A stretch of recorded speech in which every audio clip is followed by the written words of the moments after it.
বহু বছর পরে আল্লাহ রাব্বুল আলামিনের ইচ্ছায়, বাংলাদেশের মানুষের দোয়ায় আমি এবং আমার পরিবার দেশের মাটিতে দেশের মানুষের সাথে ঈদ পালন করতে সক্ষম হয়েছি।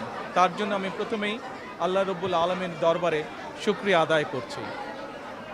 আমি এই দেশের একজন নাগরিক হিসাবে আল্লাহ রাব্বুল আলামিনের কাছে দোয়া করি যেন আল্লাহ আমাদেরকে সেই রহমত দেন। আজ এই ঈদে বাংলাদেশের মানুষ যতটা নির্বিঘ্নে বা যতটা শান্তিতে ঈদ উদযাপন করতে সক্ষম হয়েছে, ইনশাল্লাহ ভবিষ্যতের ঈদগুলোতে যেন আরও বেশি শান্তিপূর্ণভাবে আমরা ঈদ উদযাপন করতে সক্ষম হই, দেশের সকল শ্রেণী পেশার মানুষকে সাথে নিয়ে। একই সাথে আসুন এই ঈদে আল্লাহ রাব্বুল আলামিনের কাছে আমরা রহমত চাই, যেন আল্লাহ আমাদেরকে সেই রহমত দেন যাতে করে আমরা বাংলাদেশের মানুষের সেই প্রত্যাশিত সেই বাংলাদেশকে ধীরে ধীরে গড়ে তুলতে পারি।